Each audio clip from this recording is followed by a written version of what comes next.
zero interest rates, negative interest rates, and all this. The question is, what do you do with your money? I mean, I'm always asked that question.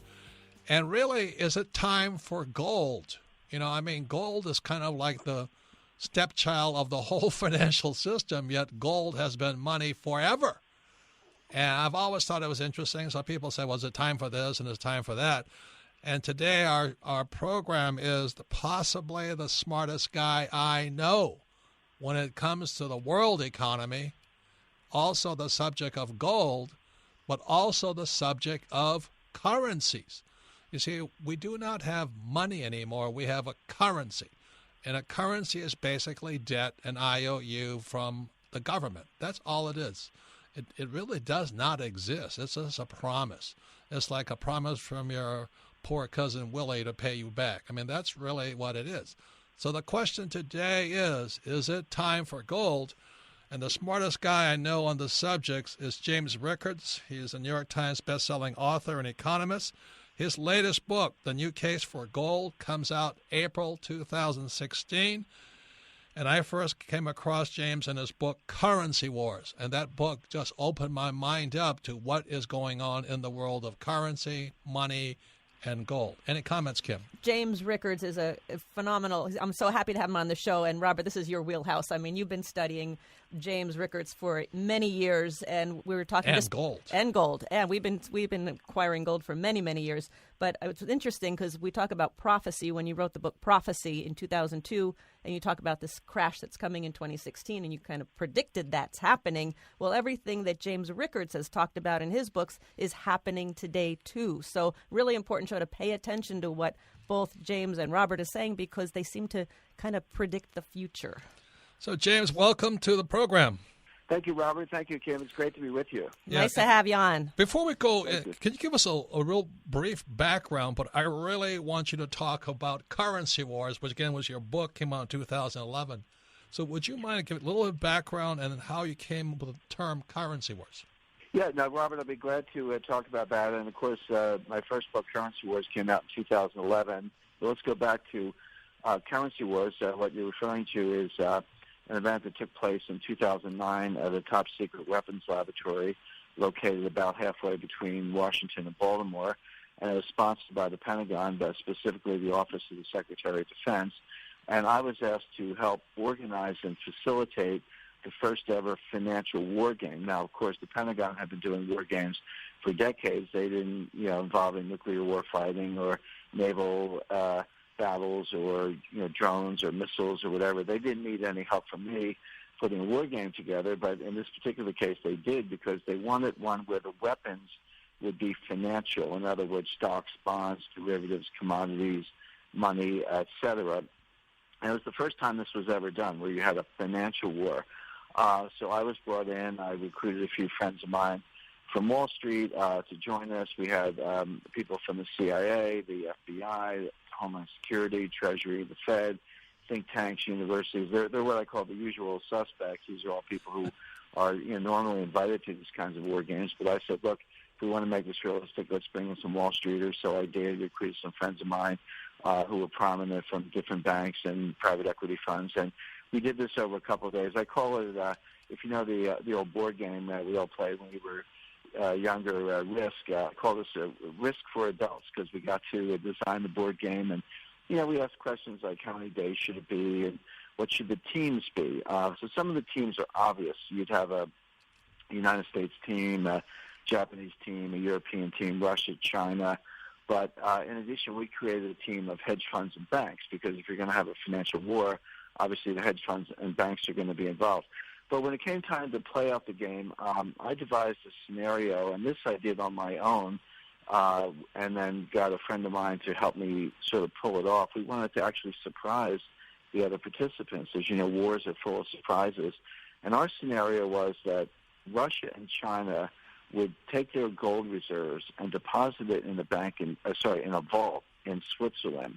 Then they would legally create a bank in London, and that bank would issue a new form of money backed by the gold in Switzerland. So you have the physical gold in Switzerland, you have the bank in London, the bank issues this new currency backed up by the gold. In other words, it was redeemable into gold.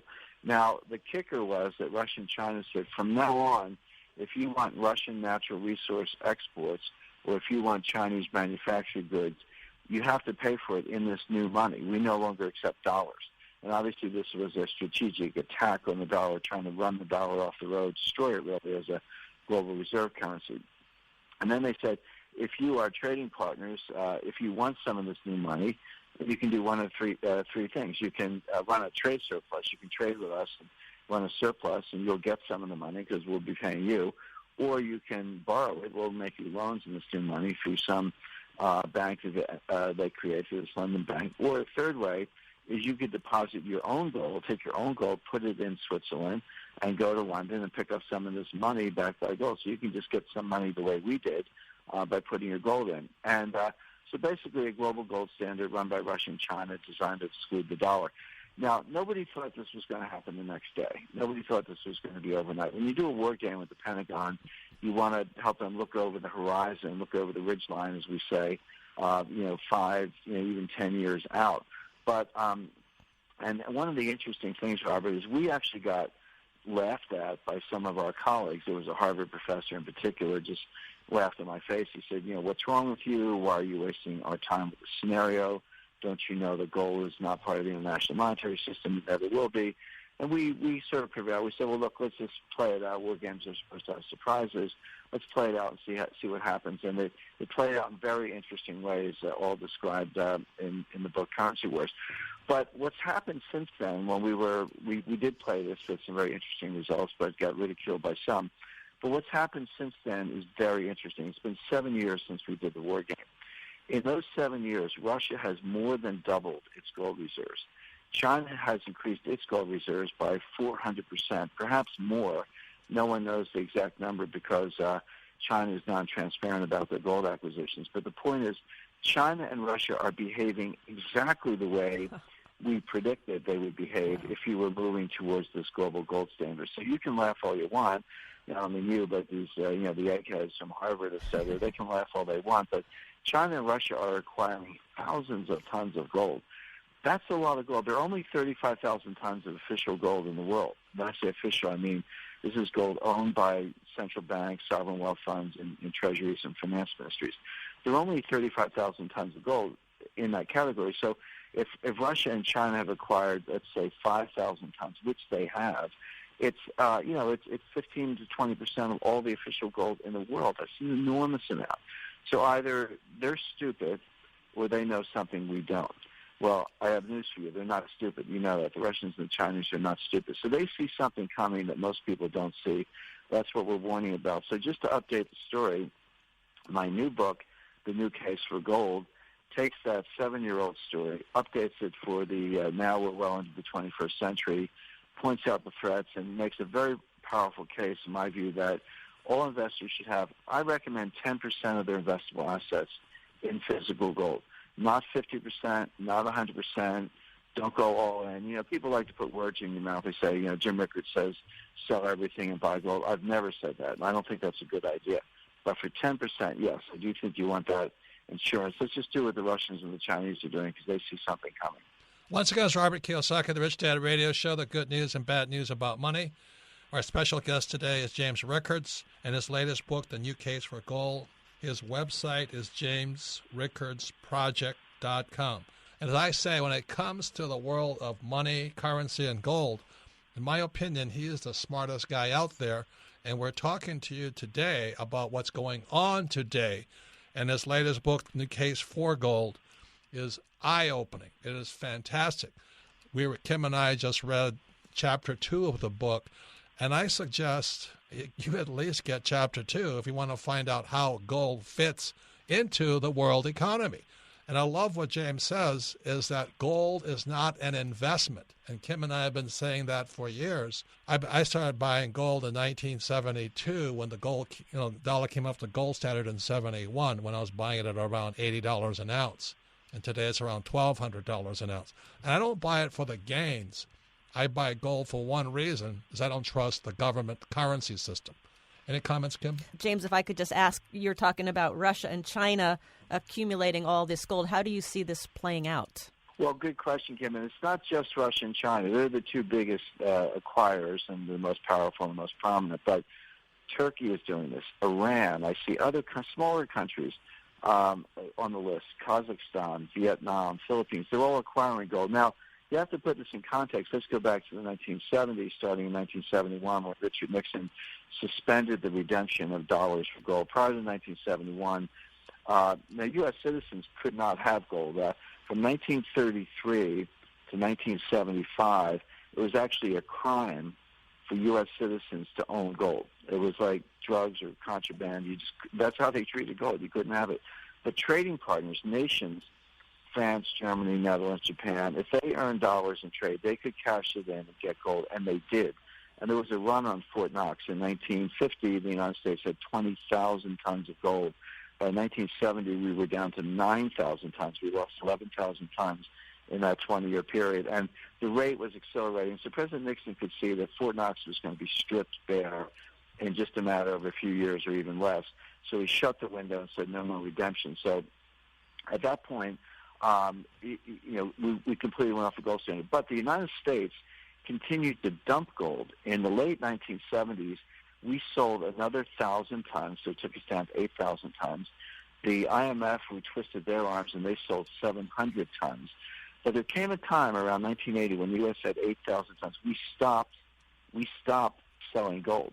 Now, that's very interesting because the U.S. wanted to suppress the price to pretend that there was no inflation, which, of course, there was. Over the 1970s, gold went from $35 an ounce to $800 an ounce. That's over a 20 times or 2,000% increase. And Robert was very wise to be buying gold at that time, but it's still a good entry point even today because it's going to go a lot higher. But we dumped another 1,000 tons. We stopped at 8,000 tons. Now, why did we stop at 8,000 tons? Why has the United States not sold any material amount of official gold in the last 35 years? I talk about that in the book. Robert, you mentioned Chapter 2, but this is in Chapter 1. So people who get the new case for gold, read all of it. But the United States then started twisting the arms of other countries to dump their gold. In 1999, the UK dumped most of their gold. Just last week, Canada sold the last of its gold. Canada is the first major developed economy to go to zero gold. In the early 2000s, Switzerland dumped thousands of tons of gold. So, and in the late 90s, early 2000s, France in particular dumped a couple thousand tons of gold. So it's like the U.S. stopped selling, but we then leaned on our allies, France, Switzerland, and others, the Netherlands, to dump their gold. That stopped. That absolutely hit a wall in 2010. Central banks, 2010 was a year when somebody flipped a switch, and central banks went from being sellers to being buyers. And you now see buyers, the ones I mentioned, again, Russia, China, and some others. So that dynamic has changed completely. Now there's just a scramble for gold. I just got back from Switzerland. I met with the head of the world's largest gold refinery. He told me he can't find gold. He's having difficulty sourcing it. He's got a wait list of buyers. See, when you're a refinery, what do? You take gold in the front door, and you send it out the back door. In between, you re-refine it. They take 400-ounce bars. They take scrap, so-called scrap, which is bracelets, necklaces, rings, things like that. They take it from a certain purity of what they call 2 nines or 3 nines, and they turn it into 4 nines. 4 nines means 99.99% pure. 1 kilo bars, that's the new global standard set by the Chinese. So they take lower grade gold, turn it into 4 nines, super pure gold, and send it out. They know who the buyers are. They've got a wait list, but they're having difficulty finding it. And when the price of gold skyrockets, which you can see coming, and I talk about that in the book, see, a lot of people say, I'm not going to go out and buy gold now. I'll wait till the price moves up. I know it's going up a little, but when it starts to go up a lot, I'll go out and get my gold. I have news for those people. You're not going to be able to find it. There's going to be a buying panic. When you really want it, when you're like, okay, you've convinced me. I need to preserve my wealth. The dollar's crashing. I want some gold. It's not going to be a question of price. You're going to be watching the price go up on TV, but you're not going to be able to physically get it. The big guys will get it. The central banks, the hedge funds, the sovereign wealth funds. The retail dealers are going to be sold out. The mint's going to be back ordered. People are going to be saying, get me some gold, and you're actually not going to be able to get it. I think one of the smartest guys in the financial world, James Rickards, author of the book Currency Wars, came out in 2011, The Death of Money, 2014, and The New Case of Gold, coming out April 2016. And really, ladies and gentlemen, please pay attention because we're at a very critical time in history. And I agree with Jim when he talks about if Russia and China are buying gold, maybe you should. Any comments, Kim? Yeah, well, I would say listen to this program specifically because there's a lot of information. And one thing that James said is that everybody should own 10% of their portfolio in physical gold. And if you're saying, well, everybody says gold's not important, well, we're going to talk about why gold is so important and why maybe you should own gold as well, physical gold. So, James, the first question I'll ask is kind of why does so-called Wall Street or the intellectuals and the elite intellectuals, like you said, of Harvard, why are they so anti-gold? Well, let's separate the two. Great question, by the way. Wall Street is anti-gold because they can't make money off it. Wall Street is in the business of taking your money. I like to say to people, if you have a medical problem, you don't think you have to go to medical school. You call your doctor. If you have a legal problem, you don't think you have to go to law school. You call your lawyer. But when you have financial issues, and everyone does, everyone's got some savings or some money, however much, and they look for financial advice and they go to Wall Street, but you can't trust Wall Street. It's like a doctor who wants to see you in the hospital or a lawyer who wants to see you behind bars. Your doctor and your lawyer, they want you to get well, they want you to sort of keep out of jail, but your broker doesn't have your best interests in mind. So they don't like gold because there's no turnover, there's not much commission. They want to move you in and out of stocks and up and down and jerk you around. And they don't like to put you in gold because it's actually a very safe asset and it's one that will preserve wealth over the long run. So Wall Street just has that bias.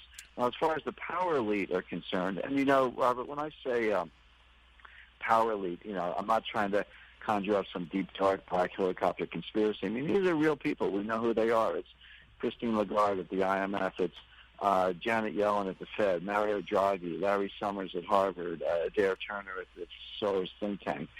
The power elite, of course they don't want you to own gold. They want to own the gold themselves.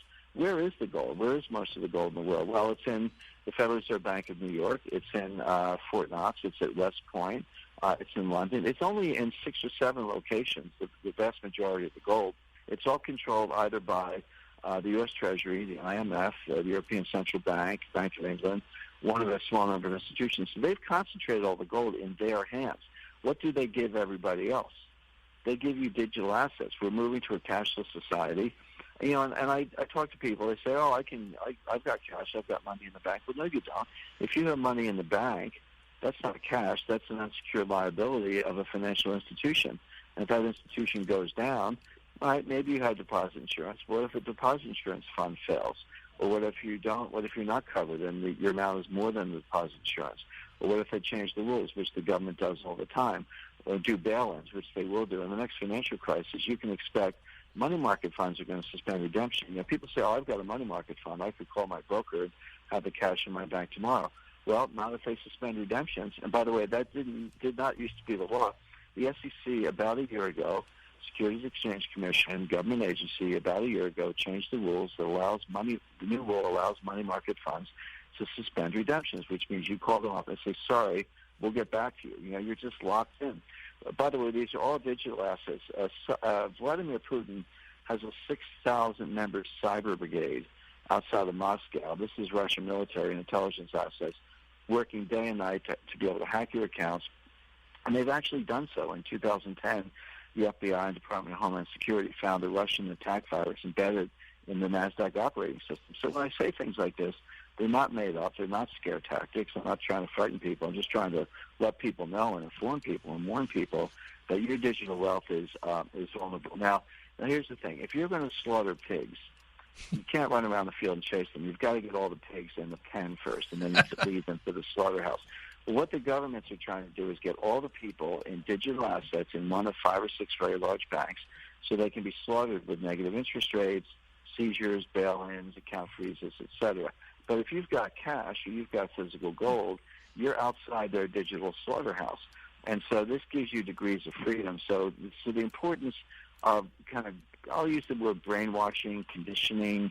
Look, if the central banks didn't love gold, why are they sitting on it? Right? They've got a lot of gold. They've got all the gold. So let me ask you this question right now then. We go into ETF gold and ETF silver.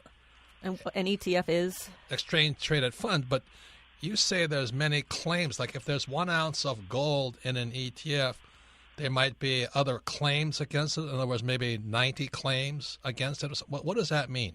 This is what I call paper gold. And paper gold is an oxymoron because focus on the word paper, not the word gold. If you want gold, and I do recommend it, as we said, I talk about this in my book, The New Case for Gold, I recommend about 10%. Get physical gold.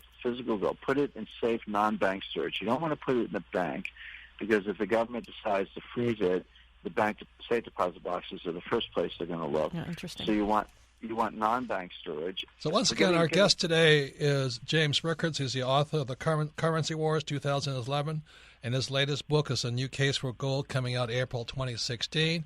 And like I said, he's the smartest guy I know. And every time I'm around James Rickards, my mind goes into overdrive. It gets blown out. And he's talking to you today why you need to consider gold. And the last question is this: is it true that an ETF, which is paper gold or paper silver, is it true that it's like the fractional reserve system, that there are many claims against that piece of gold in an ETF fund? Well, specifically, there are three main kinds of paper gold. There's the ETF that you talked about. There are gold futures on COMEX, and there's something called unallocated gold coming from the bullion banks. So let's say I call up J.P. Morgan London and say, hey, I want to buy $1 million worth of gold. They'll send me a contract. I sign it. I send them $1 million. They say, okay, Jim, you've got your $1 million worth of gold. But not really. What they do, they might have one bar of gold in the basement, and they'll sell 100 bars of gold. So they'll sell 100 times the physical gold. And this is what's called unallocated, meaning, you have a contract that says you own gold, but you don't really own a specific bar with a serial number and your name on it. They've sold the same bar of gold 100 times. Now, if everyone sits tight, that's fine. But if 100 people show up and say, give me my bar of gold, they've only got one bar of gold. And they're not going to be able to cover that short position very easily. So what they'll do, maybe the first guy who shows up will get his bar of gold, but everyone else is going to get a notification saying your contract has been terminated. We'll send you a check for yesterday's price to close the business yesterday. So they won't steal your money, but what they will do is not give you your physical gold. They'll send you your profits through yesterday, but you're like, wait a second, today it just went up $500 an ounce, and tomorrow it's going to go up another $500 an ounce. That's why I bought the gold. And they're going to say, sorry, you're out of luck. We closed out your contract. We terminated you. This isn't the fine print of the contracts that people don't read. Now, coming over to ETFs, the same kind of thing can happen. Now, ETFs do not technically sell, 100 times the amount of gold that they actually have. They do have physical gold, but there's a lag. In other words, between the time the investor buys the ETF and the time that the ETF operator actually goes out and gets the gold and puts it in the vault in London, that could be up to 30 days. So it's not that they sell multiple times the gold, but they do have a lag between when you pay them and when they go get the physical gold. And again, when the system breaks, and it will break, that gap is going to make you very, very vulnerable. And they can also suspend redemptions and just say, hey, we're going to give you your money back, but you're not going to get the price exposure. So all these forms of gold, and also COMEX I mentioned, they have a very small fraction of all the paper gold contracts that are out there for long. People who think, oh, I'm long a COMEX future, I can just send a notice and take delivery.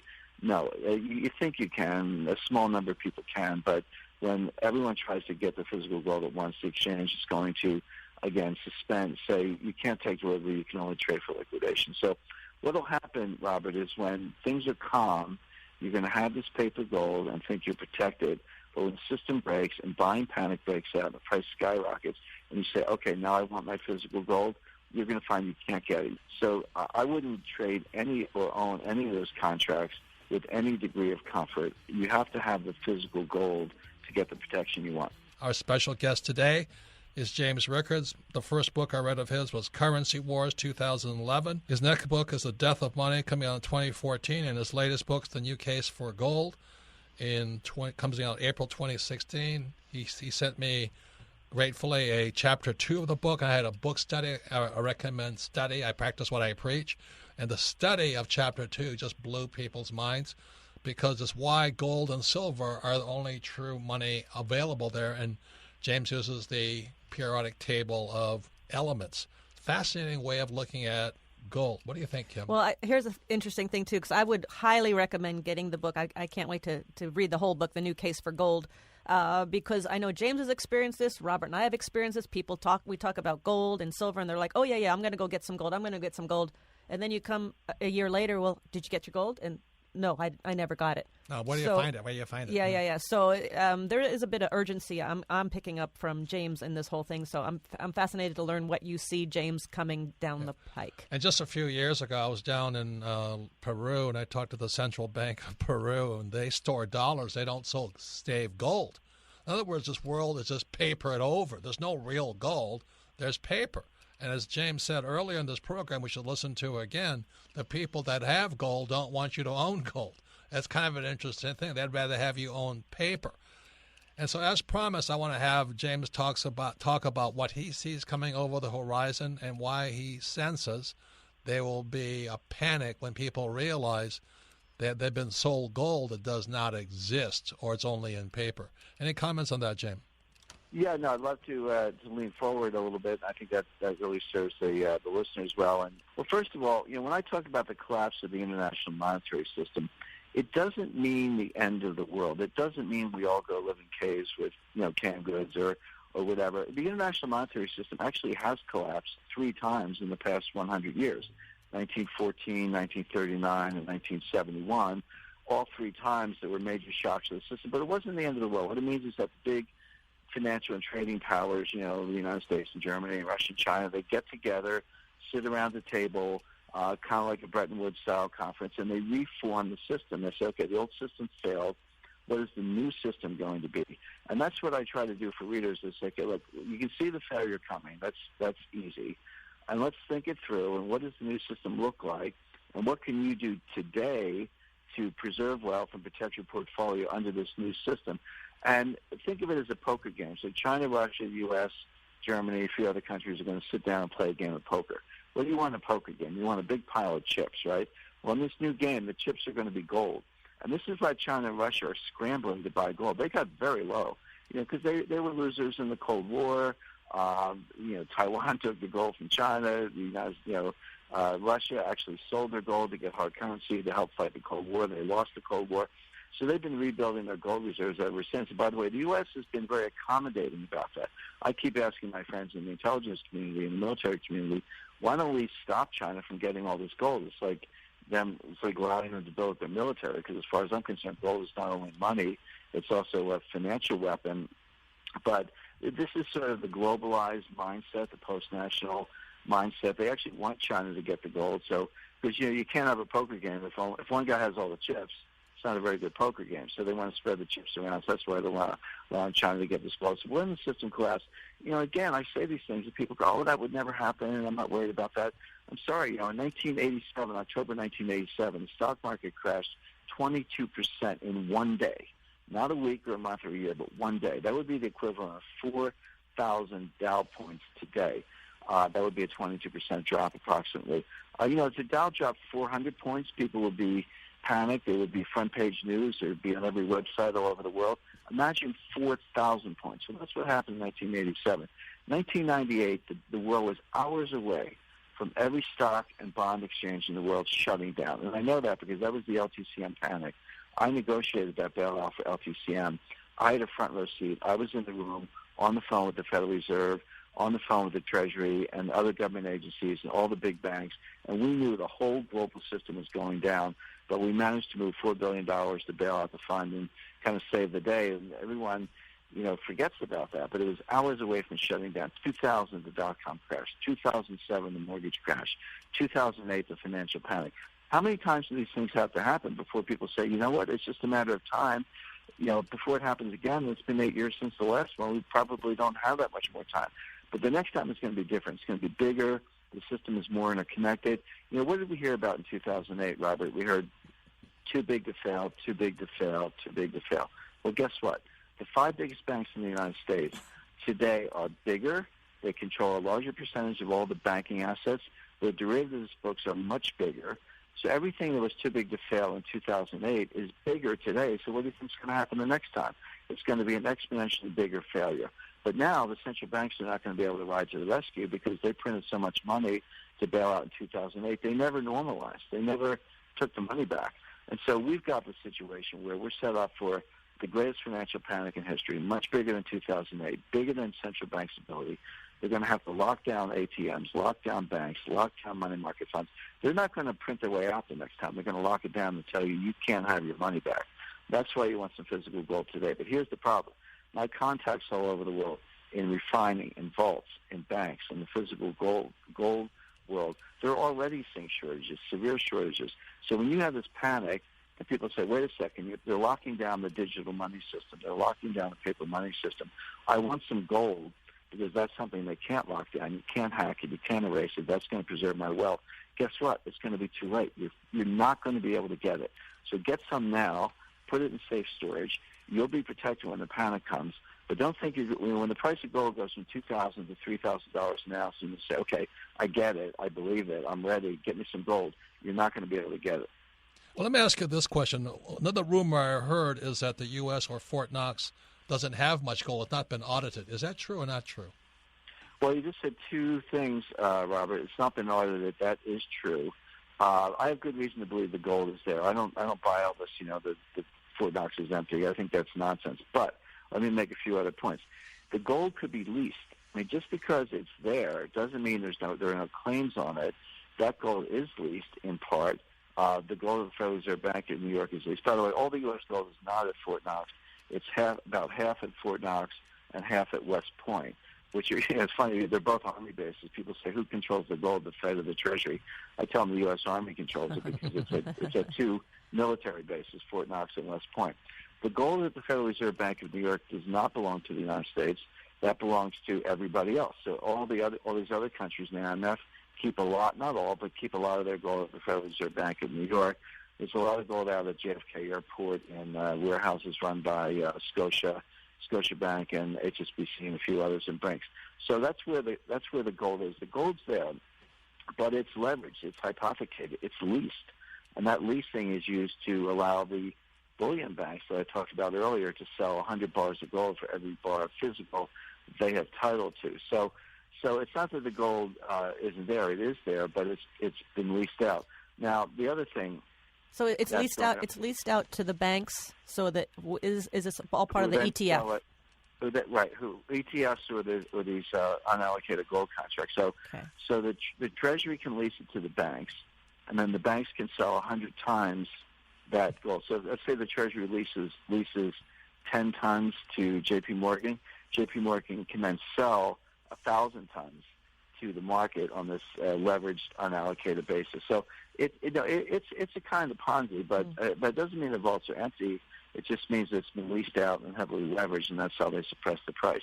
Now, as far as the audit is concerned, people say, well, that proves the gold's not there because they won't audit it. But to me, it actually proves the opposite because the gold is there, but what do you audit? What are the things that you audit? You audit important things. You audit financial accounts. You audit corporations. You audit. You do other audits of important things.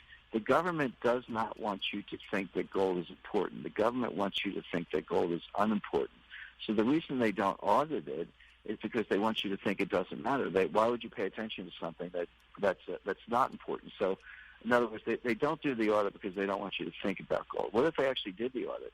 That would be the government saying, hey, gold's really important to us. We're going to do an audit. They don't want you to think that. So by the way, I favor the audit. I'm all in favor of auditing it. Some of the presidential candidates have come out in favor of that. So I think the gold should be audited. But the point I'm making is not auditing it is a way to get you not to think about it. So it's part of the brainwashing. Once again, Robert Kiyosaki, the Rich Dad Radio Show. Our guest today is James Rickards. His latest book is The New Case for Gold. His website is jamesrickardsproject.com. And I would say he is the smartest guy I know when it comes to this, not just gold, but currency and world affairs. You said that the next, pushing the can down the road, they're going to push with the IMF and all that. They're going to have, it's now going to come home to roost with the biggest guys in the world. I mean, what did you mean by that in Chapter 2 of The New Case for Gold? Well, the last crisis was bailed out by the Federal Reserve. They printed over $3 trillion of new money.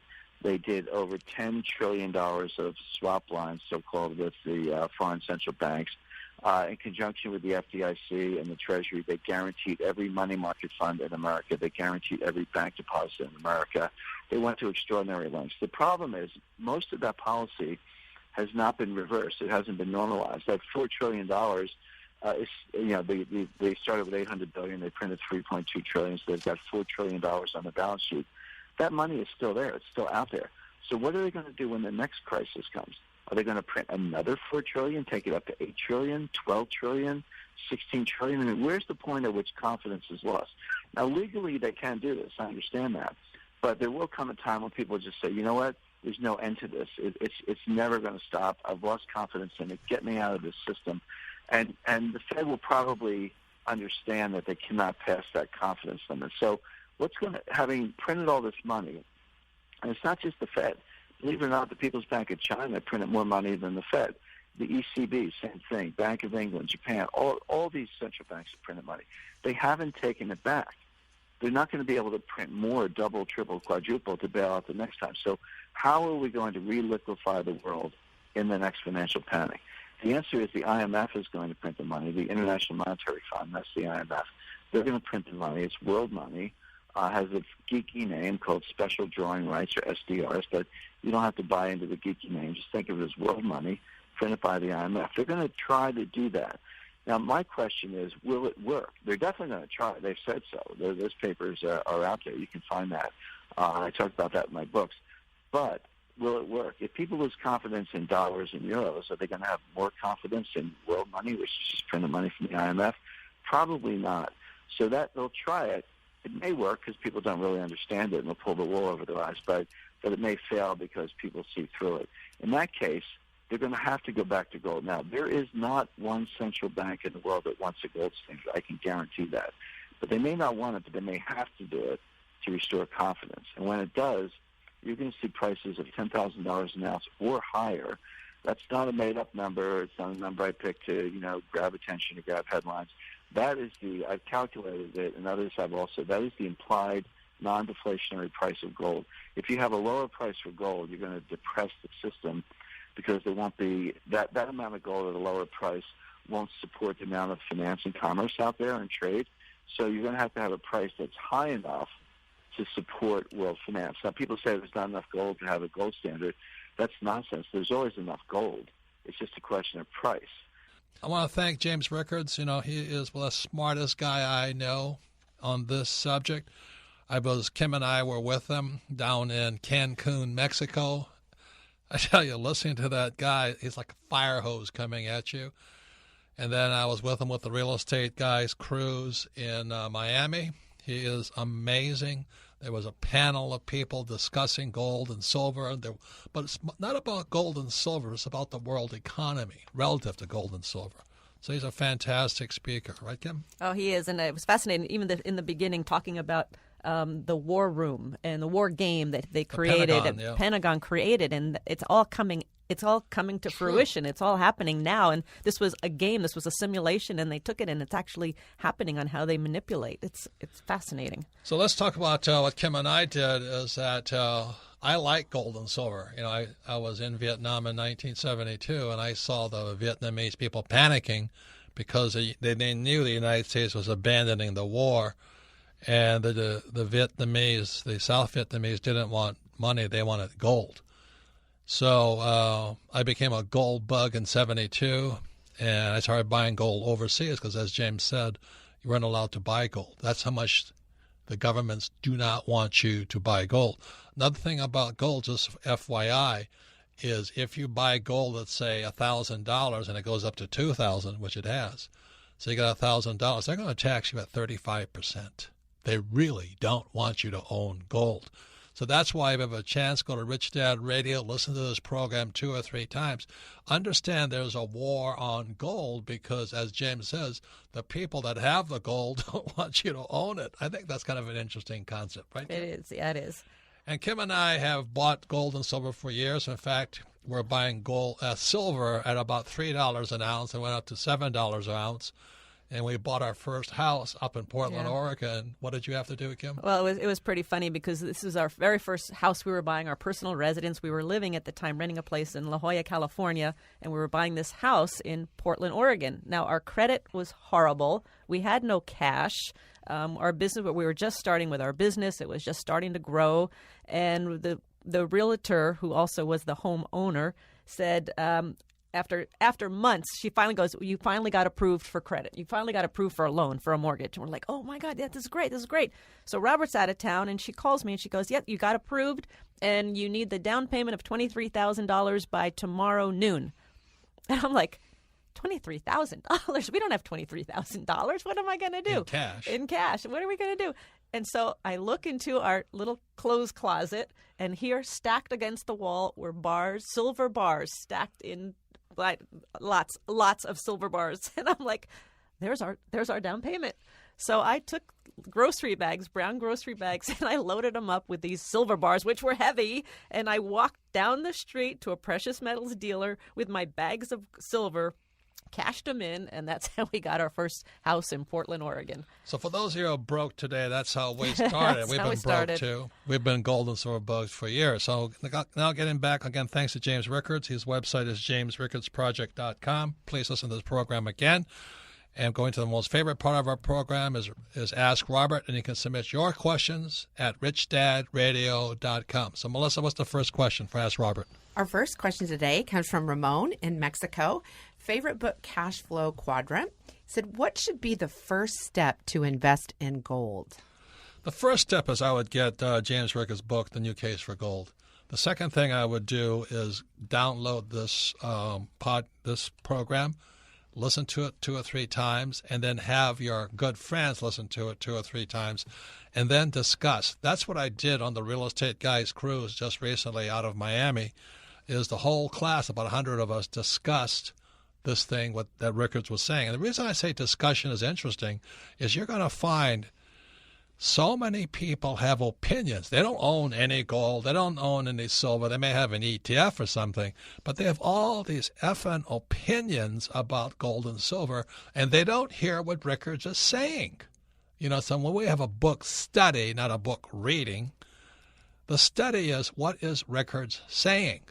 And these people were talking about seashells and all this goofy stuff, not talking about gold and silver. So get together with your group, study it, discuss it, and keep those idiots not talking about seashells, and ask yourself, what is Rickards saying, not what your silly opinion is, because Rickards is the smartest guy I know on this subject right now. And I would also say to Ramon, one thing about The New Case for Gold, James Rickards did say this book is very practical also, because a lot of people come and they say, I don't know what kind of gold to buy. Should I buy, what's the word, the collectible type of gold? Numismatic. Numismatic means a rare gold. You don't want to buy numismatic.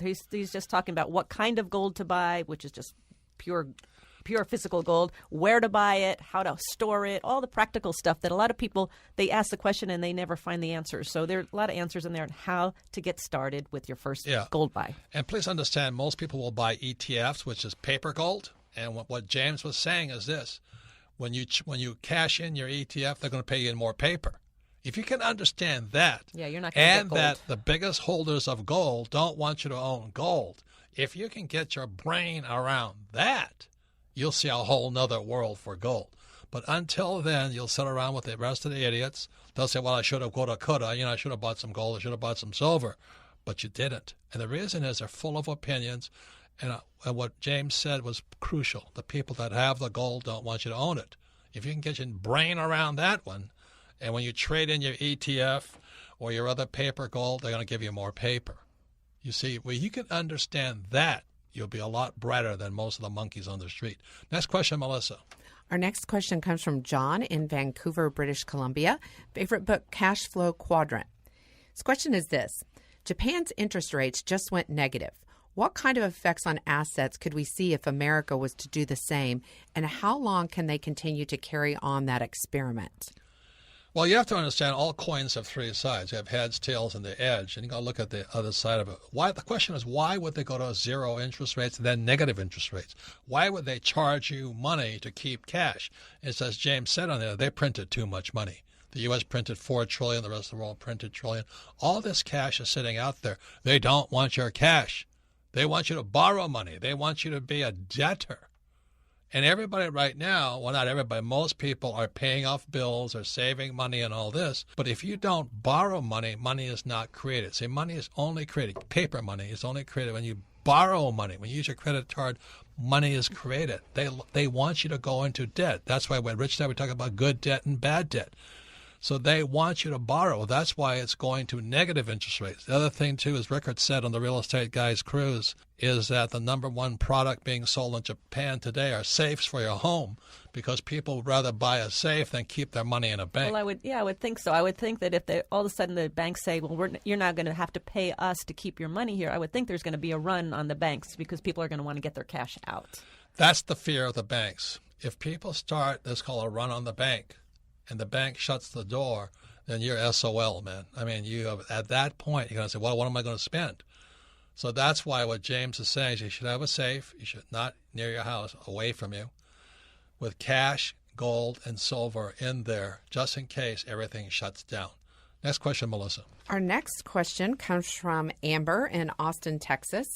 Do you think the future includes Americans trying to buy food and fuel with gold and silver? I think that's a great question, because we should have three sides of a coin, heads, tails, and the edge. You want to be as pessimistic as you can and also be as optimistic as you can. Then you'll see the big picture.